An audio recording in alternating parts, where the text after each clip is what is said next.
Bienvenidos nuevamente a este su programa, Grupos Parlamentarios del Partido del Trabajo, que en esta 62 legislatura está representado por el diputado Óscar Arturo Herrera Estrada. Pues mire, el día de hoy tenemos como invitado a un sexólogo. Vamos a hablar de un tema que a veces nos cuesta hasta a los adultos hablar de este tema, pero bueno, es importantísimo hablar. ¿Por qué esto? Cada año el Congreso del Estado realiza una Semana de la Salud. Esta se lleva a cabo siempre en el mes de septiembre. Son 15 años los que se tiene haciendo esto, gracias al servicio médico con los que contamos los trabajadores y los familiares también de los trabajadores que estamos aquí en el Congreso del Estado de Jalisco. Pues las conferencias que hubo a inicios de este mes de septiembre, tocó una llamada Sexualidad en las diferentes etapas de nuestra vida, impartida por el doctor Raúl Villarroel Cruz, a quien tengo aquí el gusto de tener como invitado. ¿Cómo está, doctor Raúl? Muy bien, Rocío, muchas gracias por la invitación. Siempre es un placer poder conectar con el público para platicar acerca de estos temas tan importantes. Y sí son importantes realmente, porque la manera en que usted nos expuso el tema de la sexualidad, bueno, a mí se me hizo, aparte de darnos información, que aún siendo adultos, a veces los adultos ni siquiera la sabemos bien, y como usted lo decía, cómo poder transmitir estos conocimientos a los que tenemos hijos o sobrinos o a quién ayudar, ¿verdad? Sí, la verdad es que este tema de la sexualidad durante mucho tiempo se ha visto como un tema tabú, un tema íntimo, y por lo tanto de repente se cree que la educación sexual es solo pertinente de darse en casa, en un tema incluso así como de oscuridad. Esto ha hecho que la educación sexual no se dé muchas veces desde el punto de vista científico, sino desde mitos, tanto religiosos como sociales, y por supuesto que esto ha hecho generaciones de gente no viviendo en plenitud su sexualidad, y que después estas personas creen o creemos tener la capacidad de educar a otras personas cuando nuestra educación sexual también fue muy deficiente. Y bueno, le dejé decirle que mi invitado pues no es alguien que me encontré en la calle. Él trabaja en el Hospital General de Occidente. Él viene siendo ahí también profesor de la Cátedra de Medicina Sexual de la Universidad de Guadalajara y jefe de la Unidad de Medicina Sexual del Hospital General de Occidente. El Hospital General de Occidente colabora en esta Semana de la Salud con los ponentes, así como la Secretaría de Salud colabora pues con los servicios para que nos puedan sacar sangre, detectar diabetes, a los hombres también exámenes de próstata, entre otros muchos más. Bueno, pues entramos al tema y me gustaría que usted nos definiera primero, para poder entender los conceptos básicos para entender el tema de la sexualidad. Decimos que somos, cuando por ejemplo vamos a llenar un formato, te dice sexo. Entonces, pues sexo, pues hombre o mujer. ¿Qué es el sexo y qué es la sexualidad? Sí, qué bueno que empezamos por aquí, por esta definición de conceptos, porque a veces esta confusión de conceptos es lo que hace que no se respete la diversidad o que no se conozca qué es lo que está sucediendo en el ámbito social.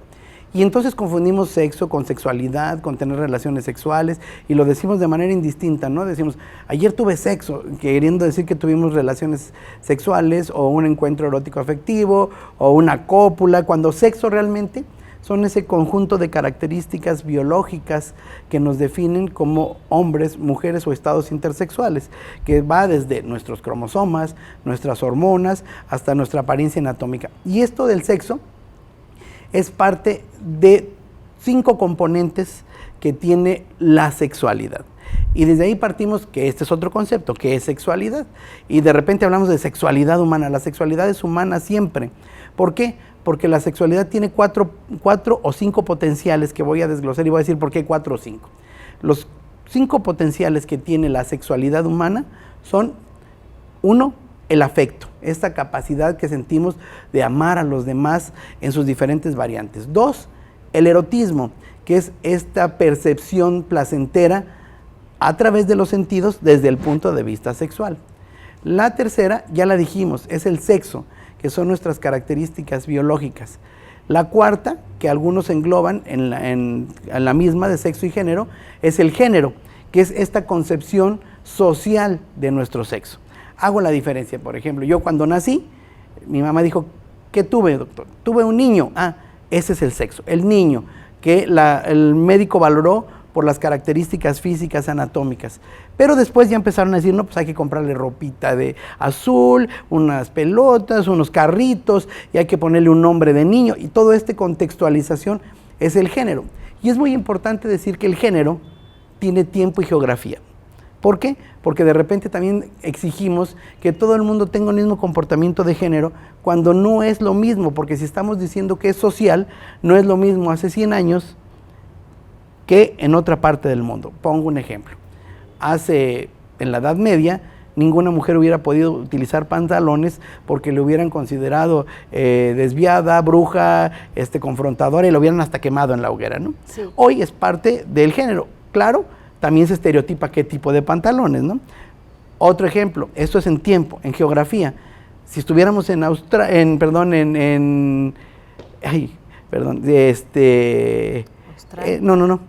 en Escocia, perdón. Ajá. Si estuviéramos en Escocia, yo podría haber venido de faldita, de cuadros, y me hubieran visto bastante bien, y hubieran dicho, ay, es un caballero, a lo mejor este es pariente de William Wallace, ¿no?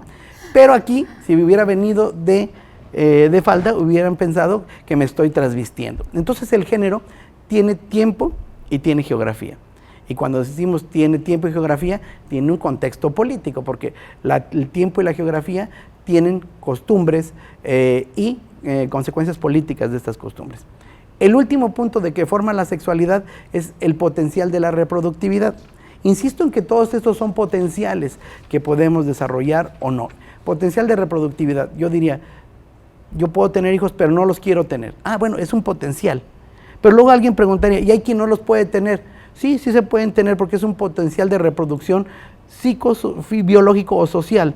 Yo puedo adoptar un hijo y tengo hijos, ¿no? Entonces es otro potencial. Estos 5 componentes forman lo que es nuestra sexualidad, y es muy importante diferenciarlos, porque cuando entendemos qué es género y qué es sexo, viene otro componente que no es parte de los 4 o 5 colones, sino es un componente que surge de ellos, que es la identidad. Yo ya dije que nací niño, que la sociedad me dijo que era niño, pero ahora me pregunto, ¿cómo me siento yo? ¿Realmente mi mente y mi cuerpo están en coordinación?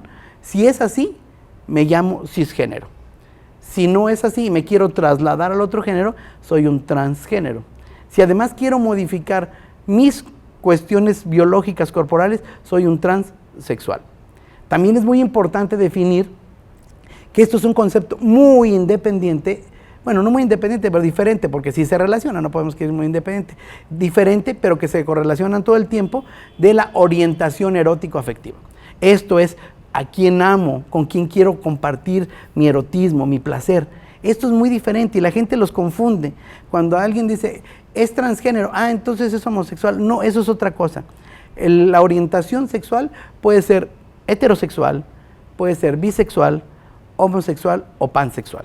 Esto sería más o menos como el mapa de lo que es la sexualidad. Y ya se imaginará, Rocío, que alrededor de esto pues hay múltiples variantes y muchas formas de expresión. Y aún podríamos decir que los que tenemos aparentemente las mismas formas de expresión, también tenemos otras formas de expresión diferentes. Por ejemplo, yo podría decir, yo soy heterosexual, soy cisgénero, pero mis prácticas sexuales me gustan algunas cosas que a otro heterosexual cisgénero no le gustan.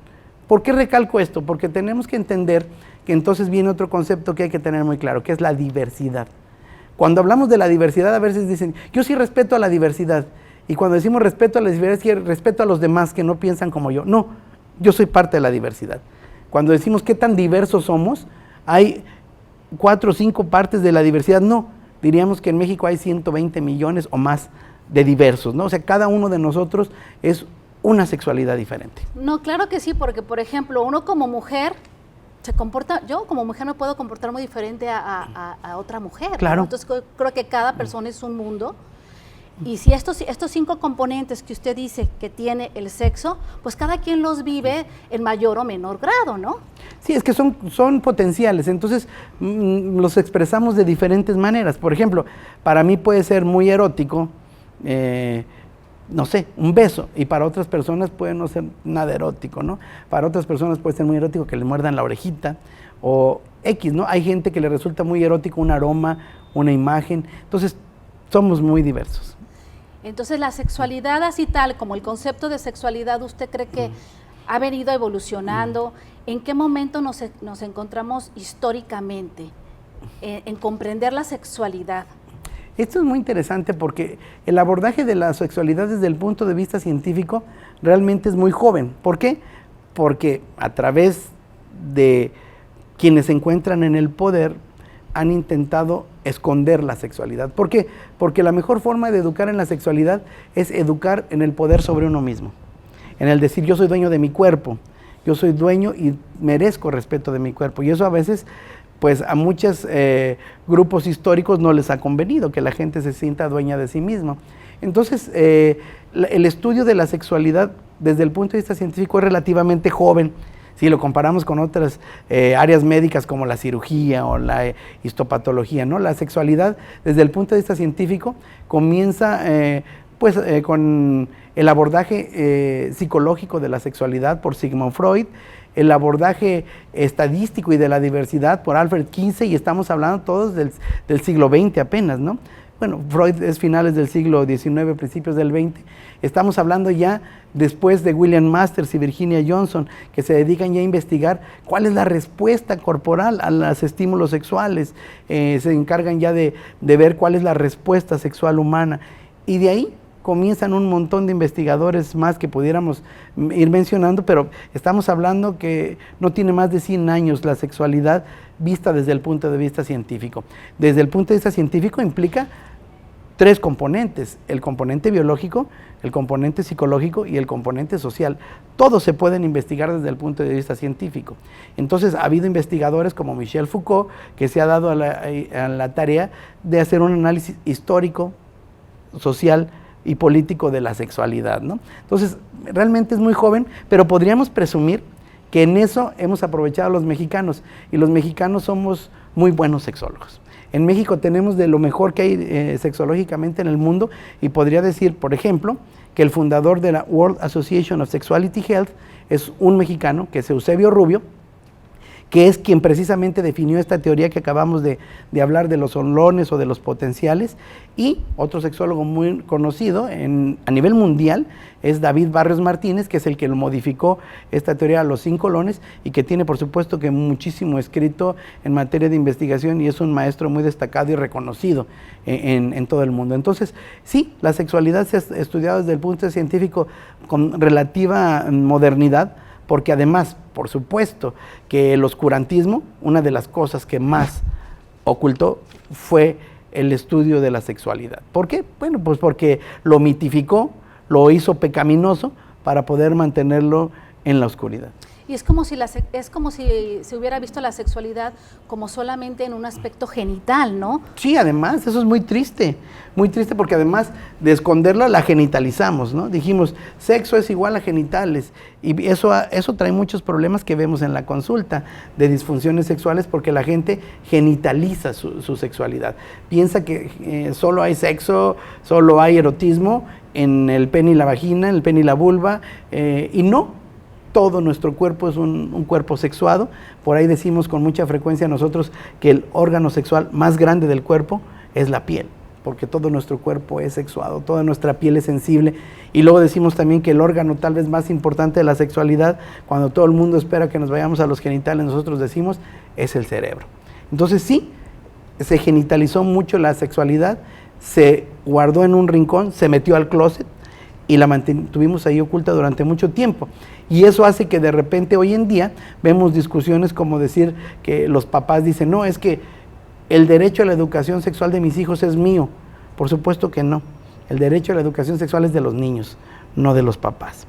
Y entonces, ¿a qué se refiere con eso de los niños? ¿Cómo un niño puede tener esa educación? O sea, ¿debería de ser por medio de qué? ¿De los maestros o de gente capacitada o cómo? ¿O que se dé de manera espontánea? Bueno, aquí hay 2 contextos en materia de educación sexual.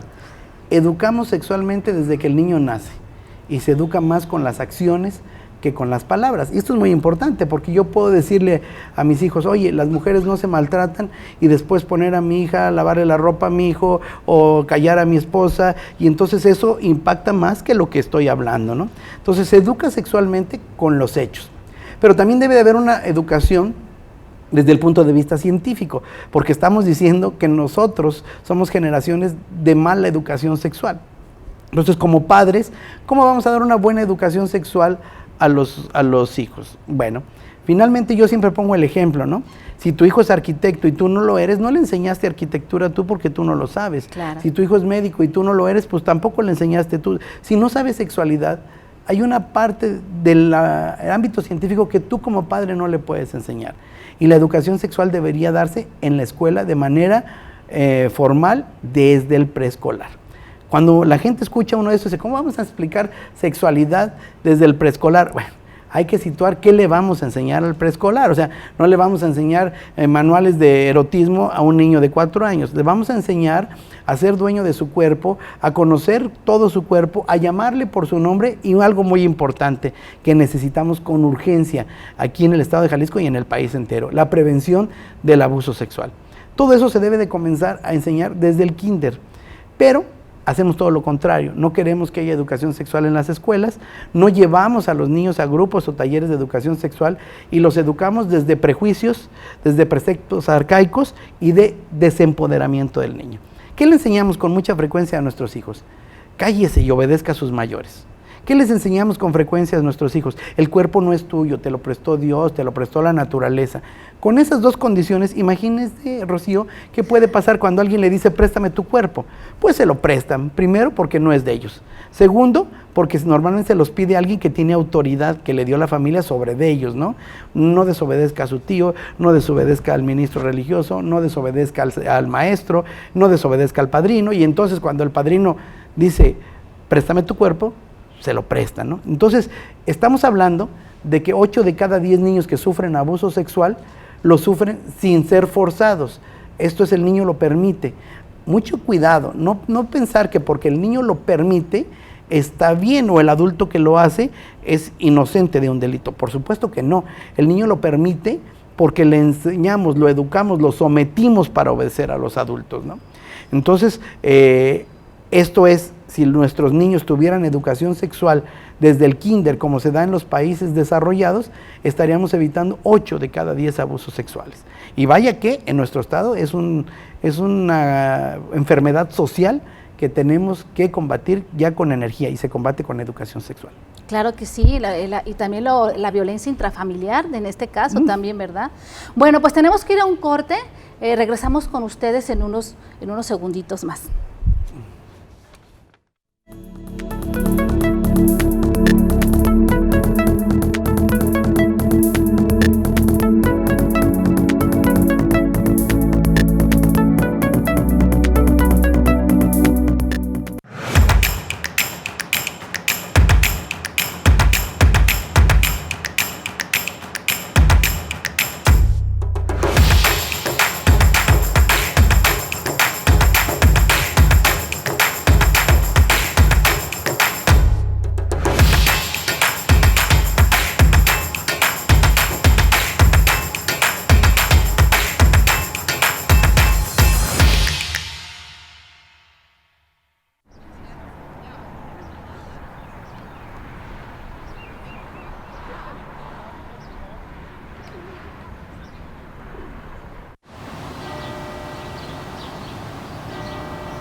Imagina, Imagina un canal de televisión que te muestra tu mundo, tu espacio, tu ciudad.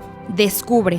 Descubre el canal que te presenta la política desde su raíz, sin matices, sin interpretaciones, la política tal cual es. Siente. Siente la emoción del debate, del coincidir y discernir postulados, ideales, propuestas. Piensa. Piensa en un mejor estado, en una mejor ciudad, en una sociedad que verdaderamente es representada por sus diputados, elegidos por el voto libre de cada jalisciense. Expresa. Expresa tus opiniones, tus comentarios, tus ideas en esta ventana abierta al diálogo entre el Poder Legislativo y los ciudadanos. Somos el canal Parlamento del Congreso de Jalisco, la Cámara de la Gente.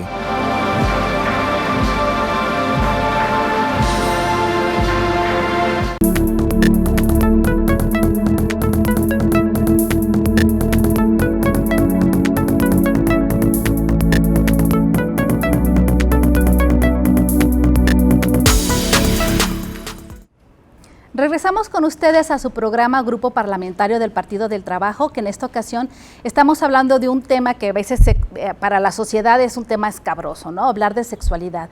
Pero bueno, tenemos a un experto en el tema, una persona que se especializó, y es el doctor Raúl Villarroel Cruz.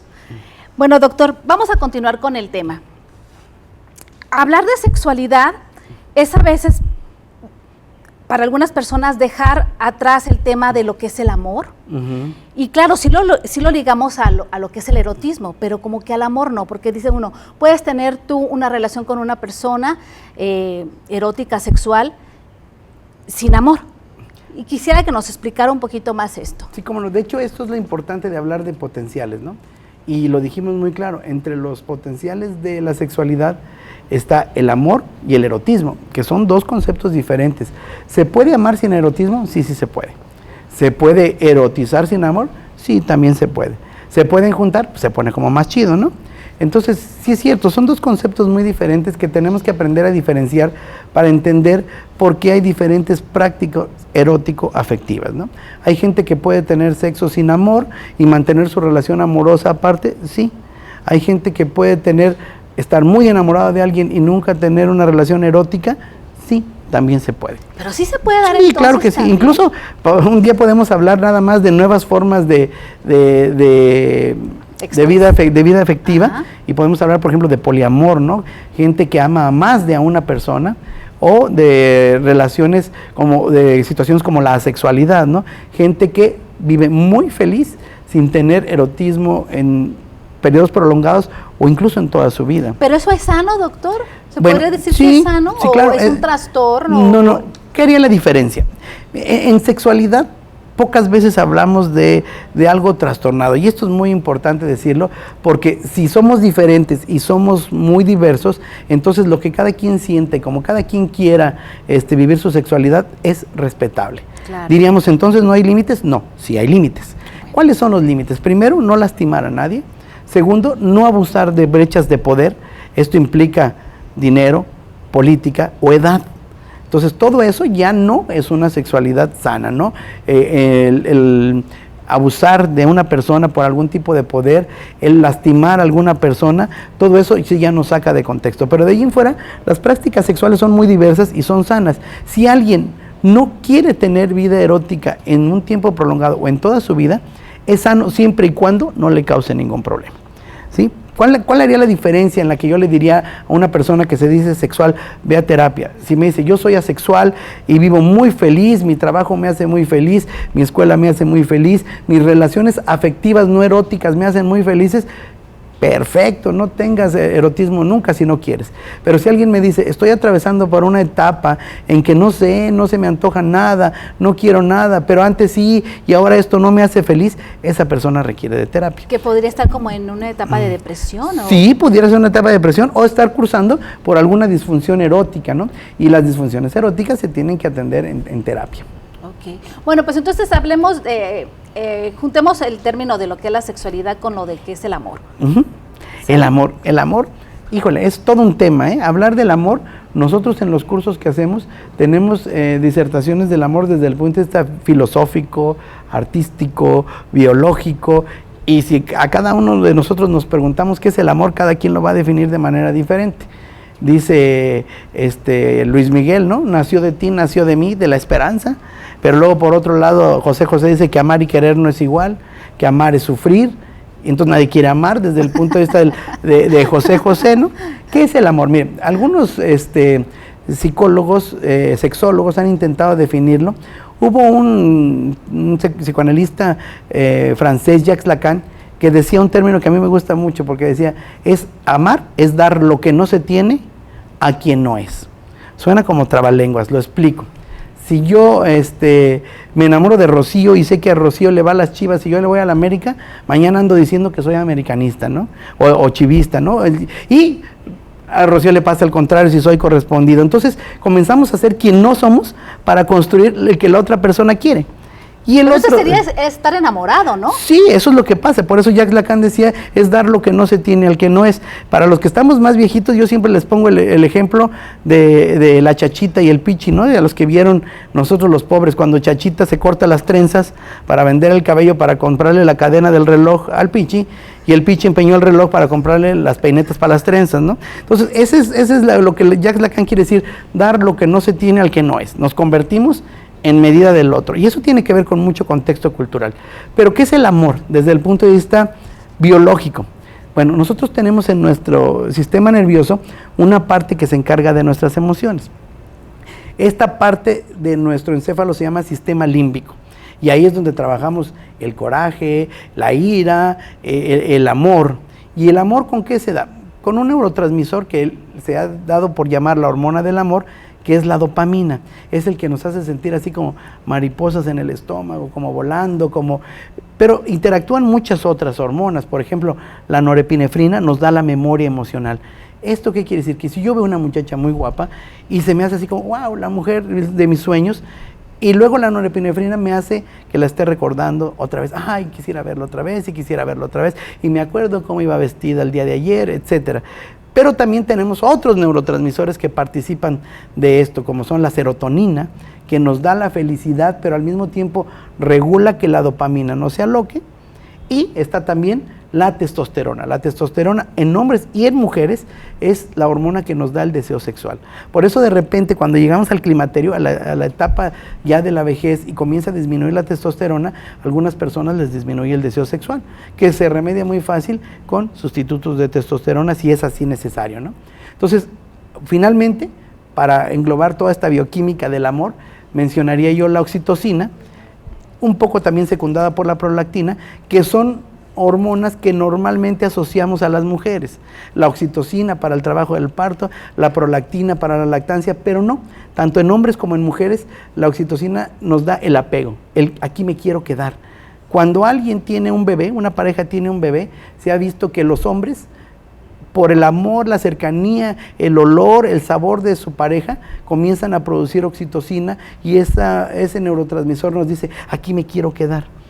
Esto lo diseñó la naturaleza, ¿para qué? Para que nos quedemos a ayudar con la crianza del bebé. Entonces, todas estas hormonas ahí andan dándole vueltas al cerebro y ocasionando, pues, todas estas cosas que nos ocasiona cuando nos enamoramos. Oiga, doctor, pero también dicen que los enamorados, ¿no? Y a veces mal correspondidos que enferman de amor y a veces hasta no quieren, pero pueden morir de amor. ¿Es cierto? ¿Puedes morir de amor por todos estos químicos? Esta es una controversia. Mire, le explicaría primero una cosa. Cuando nos enamoramos, producimos mucha dopamina. Quiero que sepa nuestro público que la dopamina es la misma hormona o neurotransmisor que se eleva con algunas drogas. O sea, esto quiere decir que la dopamina nos genera adicción. Nos hacemos adictos. El amor nos hace adictos a la persona amada. Por ejemplo, los chocolates, el chocolate de verdad, ¿no? Esos chocolates que ahora que son pura manteca con azúcar, el chocolate de verdad, el cacao produce, su metabolismo en el cuerpo produce dopamina, por eso surgió la costumbre de para enamorar regalar chocolates, porque si yo le regalo a alguien chocolates y se los come en mi presencia, se va a sentir enamorado de la persona que le dio los chocolates, cuando el chocolate era chocolate. Entonces, todas estas sustancias nos hacen adicción. Por ejemplo, las comidas tronadoras como las papitas, hacen que se produzca dopamina, por eso aquella vieja frase de a que no te puedes comer solo una, okay. ¿Por qué? Porque de veras son adictivas. Entonces el amor es adictivo. Pero el amor, ¿cuánto dura? Bueno, esta etapa de enamoramiento dicen que no puede durar mucho. Ahí le va. Es que hay una primera etapa que se llama enamoramiento.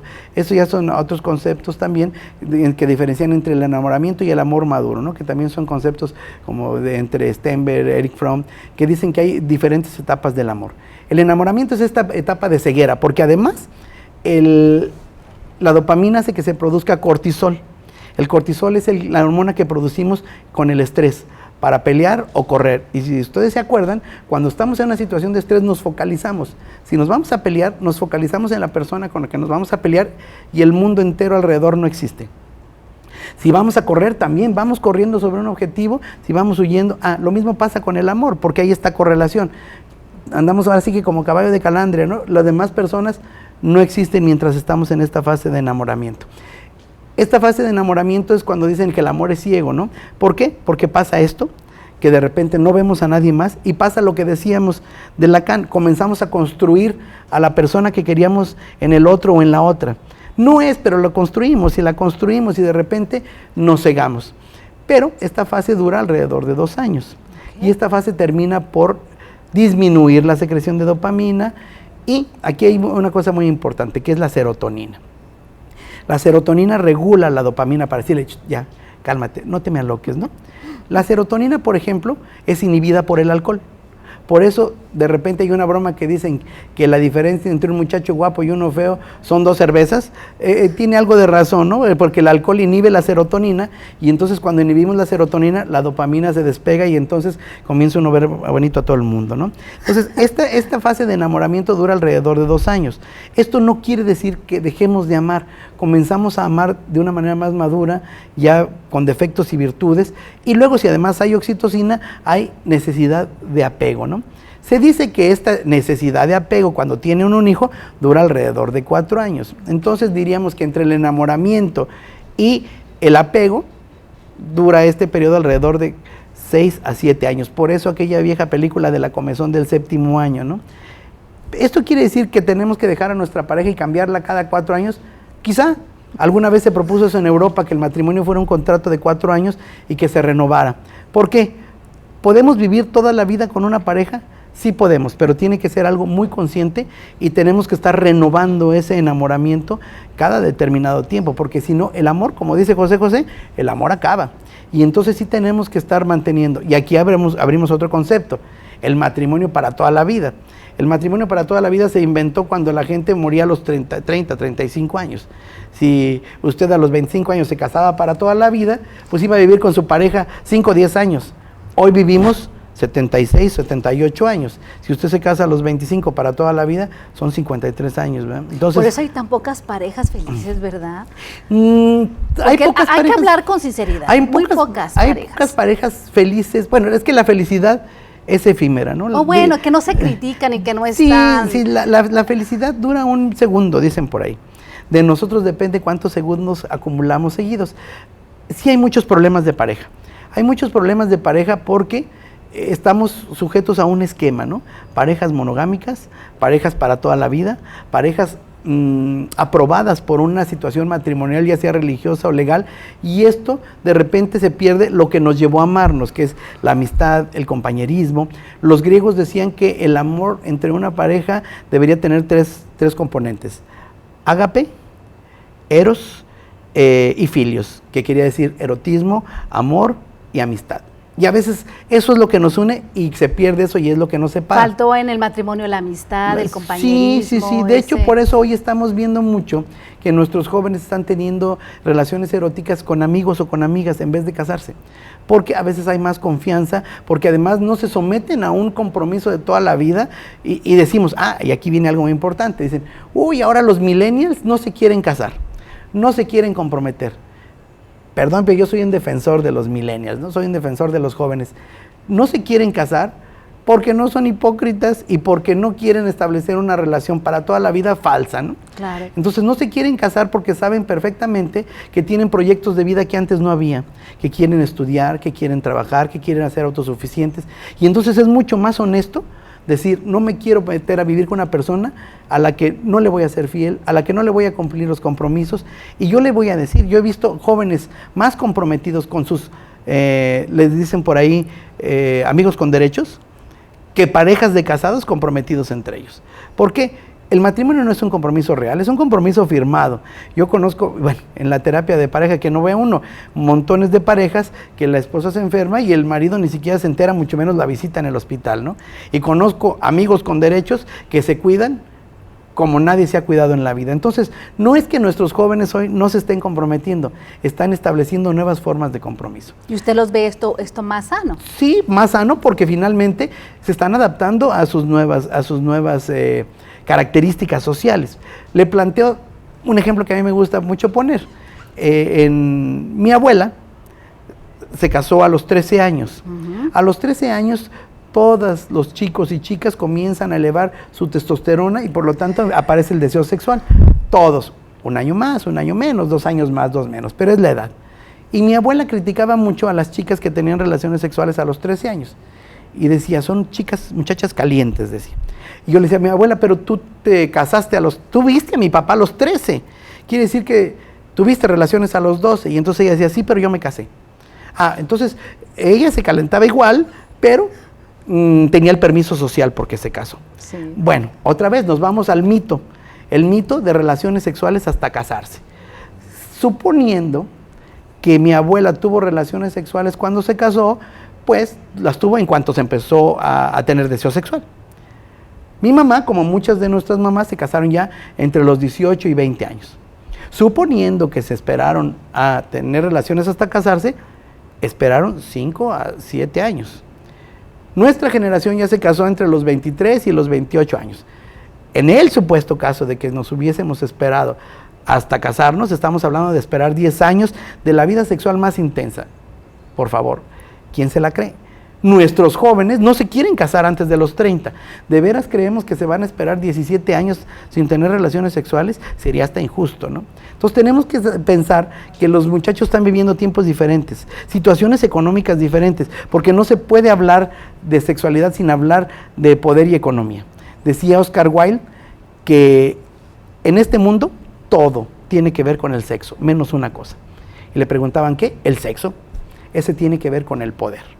Entonces, por supuesto que las relaciones sexuales, las relaciones erótico-afectivas, también, y ahí nos metemos a otro contexto, tienen que ver con el poder, tienen que ver con la cultura, tienen que ver con el poder, sobre todo económico, ¿no? Entonces, todos dicen, ay, es que los muchachos de hoy no aguantan nada.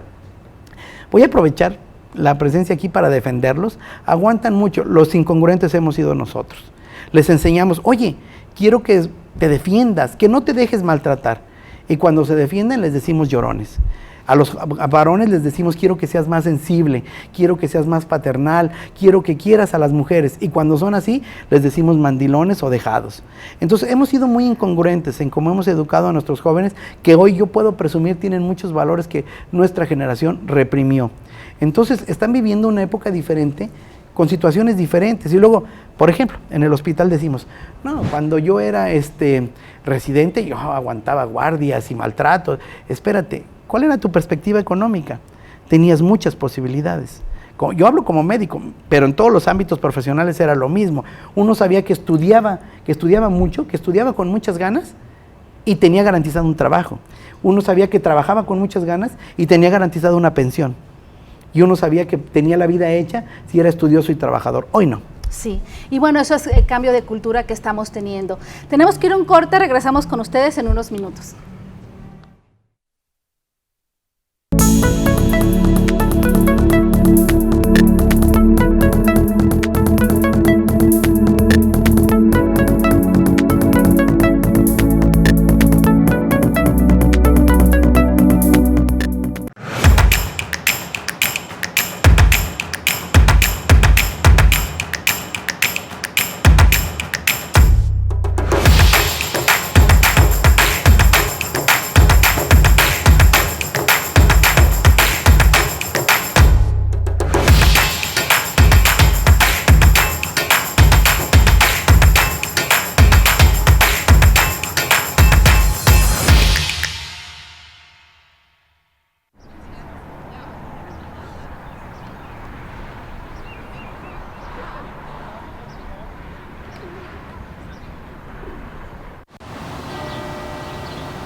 Imagina. Imagina un canal de televisión que te muestra tu mundo, tu espacio, tu ciudad. Descubre.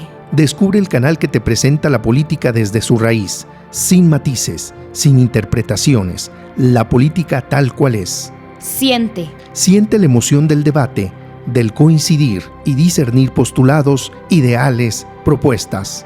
Piensa. Piensa en un mejor estado, en una mejor ciudad, en una sociedad que verdaderamente es representada por sus diputados, elegidos por el voto libre de cada jalisciense. Expresa. Expresa tus opiniones, tus comentarios, tus ideas en esta ventana abierta al diálogo entre el Poder Legislativo y los ciudadanos.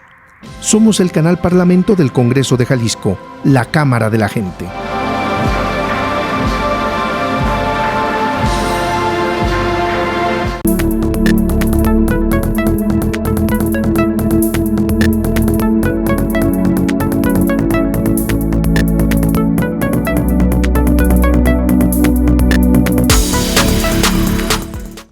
Regresamos con ustedes a su programa Grupos Parlamentarios en este tercer bloque y estamos en un tema muy interesante, que estamos hablando de la sexualidad, del amor, definir lo que es sexo, sexualidad, erotismo, género, y también estamos viendo cómo es esta nueva generación de jóvenes que los podemos decir que son más sinceros. No quieren casarse, quieren viajar, quieren estudiar y claro, también tienen más grande el concepto de lo que es ser amigo de alguien y comprometerse, no tanto por medio de un matrimonio, pero sí en otro tipo de relaciones humanas que pueden ser inclusive hasta más sanas, ¿no? No quieren tener hijos, yo les pongo mi ejemplo, tengo un hijo de 17 años y él me dice que se da con un cuartito, un departamento en donde pueda tener pues todos sus equipos de cómputo, su guitarra, su batería y tener un lugar para acompañarse de amigos y pasarla bien. Bueno, pues eso es lo que yo en otra generación a veces me preocupa, no se va a casar y luego me veo como abuela, no, quizá no me quiero ver como abuela, ¿verdad? Bueno, ¿qué le parece si en este tercer bloque tocamos el tema de esa diversidad sexual y de las maneras que hay de amar entre un hombre y una mujer o entre un hombre con un hombre y una mujer con una mujer y todo eso que a veces es tabú en esta sociedad? Sí, de hecho las variantes de la expresión de la sexualidad han existido toda la vida. A mí me gusta mucho mencionarles que nos han educado con esa clásica imagen del cavernícola dándole un garrotazo a la cavernícola y llevándosela del cabello, cuando eso es falso. Yo creo que una de las épocas de más equidad de género fue la época de las cavernas. ¿De veras? ¿Por qué? Porque los hombres no sabíamos que participábamos de la fecundación. Entonces para nosotros era muy admirable que una mujer pudiera generar vida. Y no solo eso, nacía y tenía con qué darle de comer. Entonces todo eso era muy admirable y entonces los hombres de la época de las cavernas, por decirlo de alguna manera más sencilla, eran admiradores de las mujeres. ¿Por qué? Las consideraban diosas. ¿Cuál? ¿Una o dos? ¿Había alguna diosa de esto, diosa del otro? No, todas las mujeres eran diosas porque eran creadoras de vida. Así vivimos miles de años, miles, o sea, más cerca de 20,000 años vivimos de esa manera. ¿Y por eso se daría el matriarcado? Sí, de hecho eran sociedades matricéntricas y poliándricas. ¿Qué quiere decir esto? Que mandaban las mujeres y las mujeres tenían varias parejas. Las mujeres eran polígamas, pues tenían varias parejas y los hijos eran de la comunidad, porque allí no importaba si el hijo era mío, era de mi compadre o del vecino, los hijos eran de la comunidad. Hay una etnia en las Amazonas, ahora que está tan de moda, que todavía viven así, en sociedades matricéntricas y poliándricas, y hace tiempo un jesuita que fue de misionero allá en el Amazonas, escribe en un libro que le llamaba mucho la atención cómo las mujeres podían tener relaciones con varios hombres y todos los hombres querían a todos los niños sin importar si era suyo o no. Y entonces él escribe en su libro y le pregunta, oye, ¿cómo le hacen para tú querer a un niño que no sabe si es tuyo? Y la respuesta que le dio fue asombrosa, llena de amor, que el jesuita se quedó, dijo, la verdad me dejó perplejo, me dijo, lo que pasa es que ustedes los franceses, porque él era francés, tienen la costumbre de solo amar a sus hijos. En mi tribu amamos a todos los niños, entonces no nos importa de quiénes son. Eso lo dejó perplejo porque no me digan que eso no es un acto de amor, Claro. pero es un acto de amor que aquí no sonaría como Ave María Purísima, no como una mujer con varios hombres, está mal, ya le estaríamos poniendo adjetivos, ¿no? Sin embargo, la poligamia se da en diferentes partes del mundo aún, tanto en sociedades poligínicas como poliándricas, ¿no? Con varias mujeres o varios hombres. Entonces, esta época de las cavernas fue de mucha equidad, porque a diferencia de lo que nos han mentido, de que las mujeres eran exclusivamente criadoras y recolectoras, había mujeres cazadoras, había mujeres pescadoras, y bueno, ellas mandaban, pues. Entonces, cuando la mujer se comienza a someter al hombre, cuando el hombre descubre que participa de la fecundación, cuando se vuelve sedentario y comienza a tener su terrenito y sus animalitos, y se fija que cuando los animalitos no hay un macho, no tienen crías, y entonces deduce que él también tiene el mismo papel, y entonces se invierten los papeles. Y como ya éramos sedentarios, ya teníamos terrenos, ya teníamos ganado, y entonces aparece la propiedad privada. Otra vez, no podemos desligar el sexo de la economía. Y entonces al aparecer la propiedad privada, tristemente, la mujer se convierte en propiedad del hombre. Y a partir de ahí dejan de ser diosas para convertirse en propiedad de los hombres. Y una cultura con la que hasta ahorita estamos luchando. Si nos atrevemos a leer un libro que a mí me encanta, que se llama El segundo sexo, de Simone de Beauvoir, filósofa del siglo pasado, esposa de Jean-Paul Sartre, que por cierto ellos llevaron un matrimonio abierto toda la vida. Ella escribe ese libro, El segundo sexo, mencionando las características del movimiento feminista. Si lo leemos, todavía tenemos muchos pendientes por ahí que resarcir con las mujeres. Haga de cuenta que Simone de Beauvoir lo escribió ayer, ¿no? Después de la manifestación feminista. Entonces yo creo que en esta diversidad tenemos que entender que la diversidad ha existido toda la vida.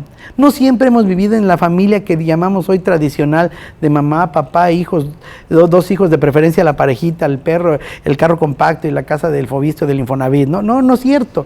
Hemos vivido de muchas maneras diferentes. Hemos vivido en clanes, tribus, oikos, etcétera. Hemos vivido de muchas maneras y el mundo no se ha acabado. Y muchas de ellas han tenido variedad de respeto a la diversidad. Muchas épocas de la vida se respetaba la bisexualidad, se respetaba la transexualidad, la intersexualidad, la homosexualidad, y de repente cuando aparecen las culturas represivas, todos estos se empiezan a meter al closet y a ser maltratados, que es algo contra lo que tenemos que luchar, porque se ha visto que la gente que es homófoba o transfoba, que no se debería llamar así porque no es miedo, sino es aversión. La gente que tiene algún tipo de discriminación, normalmente discrimina todo lo que le suena diferente. Es discriminadora desde el punto de vista económico, social, étnico y sexual, ¿no? La gente homófoba suele ser racista, suele ser clasista, suele ser etcétera, etcétera, etcétera. Entonces, tenemos que luchar por el respeto a lo diferente, porque todos somos diferentes. Nosotros en los talleres, mi hija tiene una plática que me gusta mucho que se llama La diversidad también te incluye a ti, porque hasta que no nos sentimos parte de, entendemos el fenómeno, ¿no? Es que a mí si me dicen, fulanito es de otro color de piel, pues por mí que le hagan lo que quieran, ¿no? Pues dicen, sí, pero también vamos a repudiar a los chaparros. Ah, no, ahí sí no, ¿verdad? Porque ahí sí me toca a mí. Entonces vamos viendo que no todo lo que le suena diferente a los demás merece ser maltratado. Y la otra, todos somos diferentes. Y la otra, en el ámbito sexual, muchos hacemos cosas que no decimos abiertamente y que a veces hasta hipócritamente, lo que llamamos doble moral, decimos no estar de acuerdo. Entonces, en el ámbito de la sexualidad, tenemos que comenzar a entender que todos somos diversos, por esto que ya platicamos aquí, que nuestras orientaciones erótico-afectivas no son enfermedades, no es enfermo el heterosexual, no es enfermo el bisexual, no es enfermo el asexual, no es enfermo el homosexual, son variantes de la diversidad que tenemos que respetar. No te gusta esa variante, no la practiques, pero respeta a quien sí la practica, mientras no afecte tu vida. Pero, ¿sabes también por qué da miedo? Y bueno, sí. Sobre todo en las personas más grandes que no tienen esa cultura pues más abierta a la sexualidad, porque piensan que si lo aceptan, pues lo que va a pasar es que quizá sus hijos también de repente van a querer ser bisexuales, homosexuales. Yo le diría, ¿y qué? El problema es que la gente no es homosexual o bisexual o heterosexual porque sus papás lo son, porque si no, no habría homosexuales hijos de heterosexuales y heterosexuales hijos de homosexuales. Esto es una mentira. los niños no se convierten por lo que les dicen los papás. Los niños son en base a un montón de características, de situaciones que van desde la vida fetal, las hormonas, lo social, etcétera, etcétera. Y entonces, cada quien va a ser quien sea. No es que si yo vivo con homosexuales me vuelva homosexual. Es que si vivo con homosexuales yo ya era, lo puedo decir abiertamente. No es porque me haya convertido, es porque se quita la represión.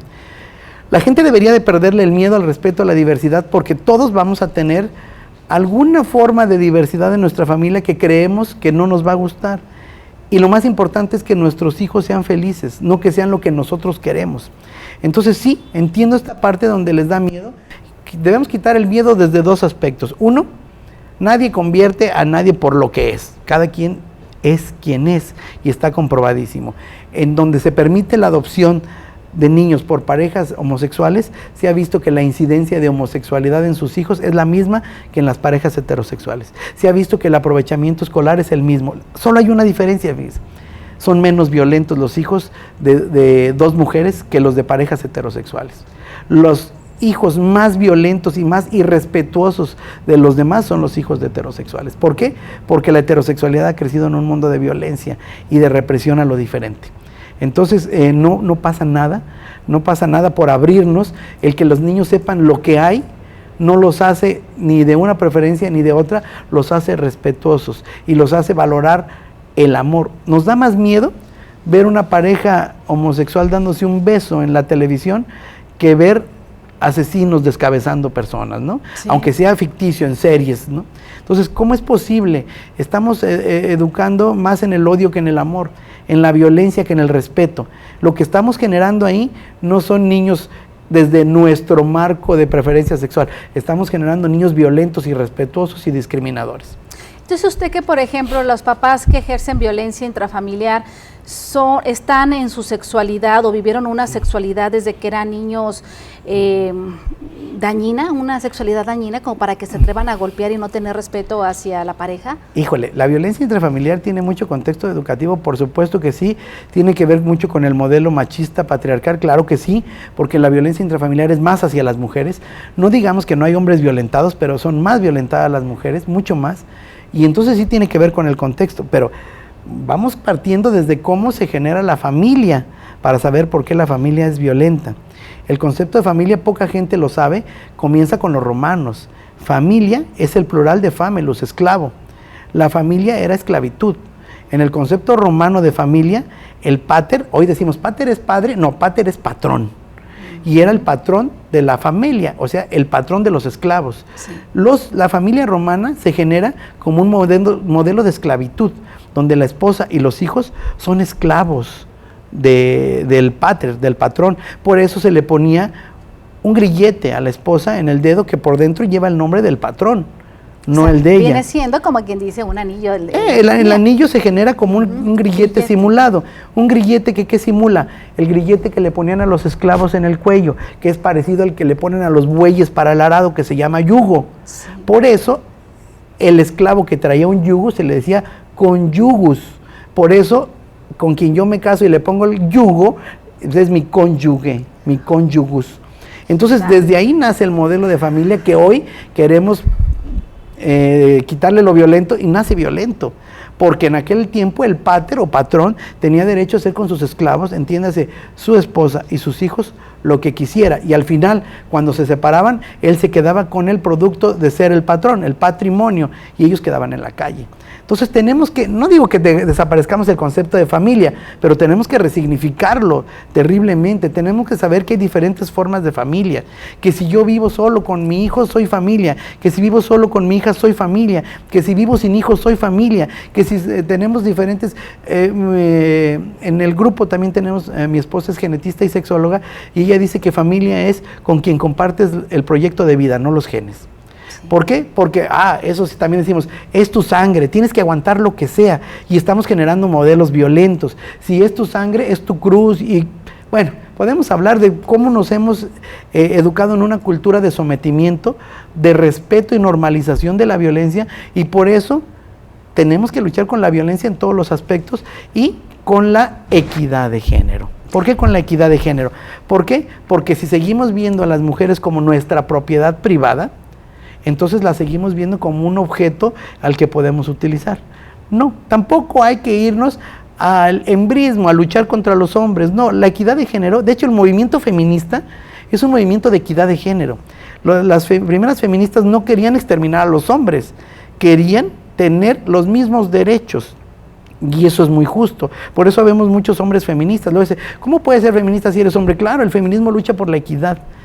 Claro, porque yo quiero que mi hija y mi hijo tengan los mismos derechos, las mismas oportunidades. Equidad, no igualdad, porque no son iguales.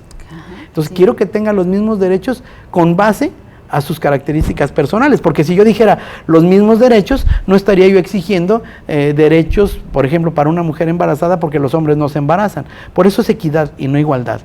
Bueno, pues para ir cerrando todos los conceptos, ¿qué se necesita para que una persona viva plenamente su sexualidad? ¿Qué cosas usted le recomendaría, aspectos que debe de cuidar? Porque también, claro, como padres nos da pendiente que vivan su sexualidad y puedan tener enfermedades graves de transmisión sexual, claro, ¿no? Entonces, ¿qué es lo que usted piensa que deben de saber los jóvenes y hasta también inclusive los adultos? Híjole, tocó, Rocío, otro tema totalmente. La gente cree que evitar la vida sexual les evita las infecciones de transmisión sexual. Está comprobadísimo. Hubo un doctor Kirby que recorrió todo el continente americano viendo cuáles eran los métodos menos eficientes de educación sexual. Y se dio cuenta que los prohibitivos como el de México o Estados Unidos son los peores. Prohibir nunca logra nada. Nunca logran nada. Cuando los niños tienen educación sexual, son dueños de su cuerpo, de su responsabilidad, ellos por decisión propia inician su vida sexual más tarde, inician su vida con menos parejas y se protegen. Aquí, en vez de hablarles de protección contra embarazos no deseados o contra infecciones de transmisión sexual, les prohibimos la actividad sexual. Y eso, créanme, yo no conozco ningún adolescente que se haya encontrado en un momento de deseo sexual intenso, que le hable a su papá o a su mamá para pedirle permiso de tener relaciones sexuales. Por supuesto que no, tenemos que empoderarnos, hacerles saber que su cuerpo merece cuidado y respeto, que su sexualidad es muy padre, que la van a disfrutar, que va a ser muy divertida, que por eso la tienen que cuidar. Entonces yo, si me diría, así como para cerrar... Sí, tenemos unos segunditos. Educación, amor, desnormalizar la violencia, y respeto a la diversidad. Y también saber que si no, los hijos no nos confían, a lo menos saber que van a tener a alguien preparado a quien le puedan confiar, ¿no? Claro. Porque claro, a veces no somos los más indicados los padres para que nos estén confiando. Muchísimas gracias, doctor Raúl. Espero que se repitan más pláticas con usted.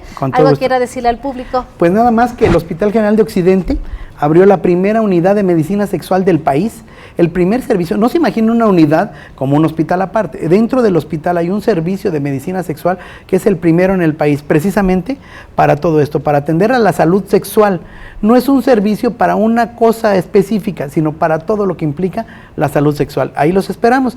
Y también nosotros formamos un grupo que se llama Consexuando, así nos pueden encontrar, donde también nos dedicamos a esto. Consexuando. Como equipo. Consexuando. Bueno, nos vemos. Espero les haya gustado el programa. Estamos con ustedes el siguiente viernes. Yo soy Rocío Amezcua y les deseo un bonito fin de semana.